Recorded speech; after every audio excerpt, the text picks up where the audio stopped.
सावन के दोसर सोमारी अइले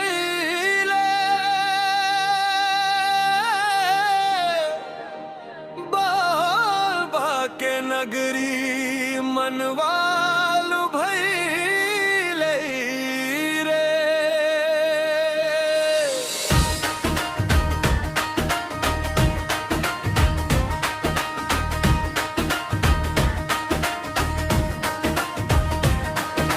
सावन के दोसर सोमारी अइले रे बाबा के नगरी मनवालु भइले रे।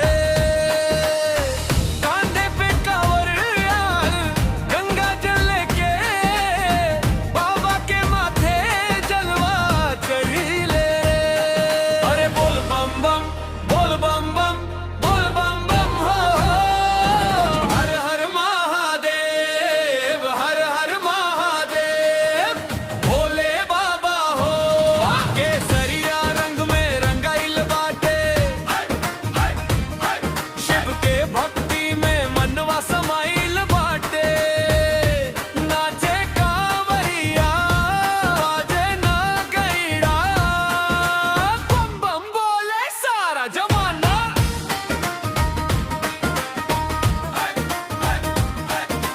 गंगा जी के पावन जलवा लेके चलनी बाबा के द्वार। पैर में छाला मन में उमंग भोले बाबा से लागल प्यार। दूर से आईनी आस लगाईनी बाबा से अर्जी लगाईनी। खाली झोली लेके आईनी भरदा बाबा खुशियन से झोली। सावन के दोसर सोमारी अइले रे बाबा के नगरी मनवालु भइले रे। कंधे पे कांवर गंगा जल लेके बाबा के माथे जलवा चढ़िले रे। अरे बोल बम बम बोल बम बम बोल बम बम हो हर हर महादेव हर हर महादेव भोले बाबा हो।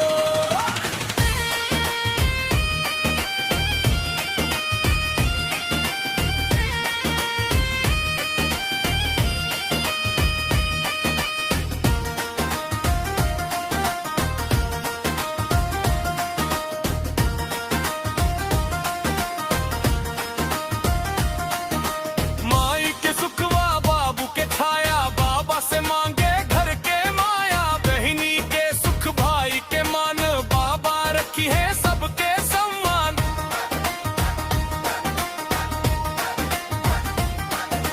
बेलवा के पातर फूलवा चढ़ाइब दूधवा चढ़ाइब दीपवा जराइब। मन के बात बाबा से कहाब चरण में माथा रख के रहाब। बोल बम बोल सिकावरिया हर हर महादेव बोल सिकावरिया। देवघर नगारी गूंजे रे शिव के जयकारा गूंजे रे। बोल बम के नारा लागे भोले बाबा प्यारा लागे।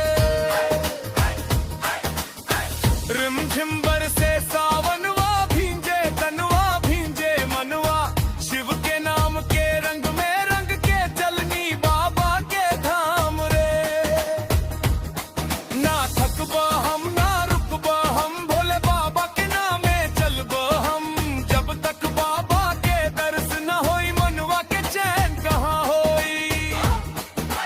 बाबा बाबा भोले बाबा तोहरे भरोसे आईनी द्वारे। दुखवा हरला संकट कर दो अपना चरण में जगह द प्यारे।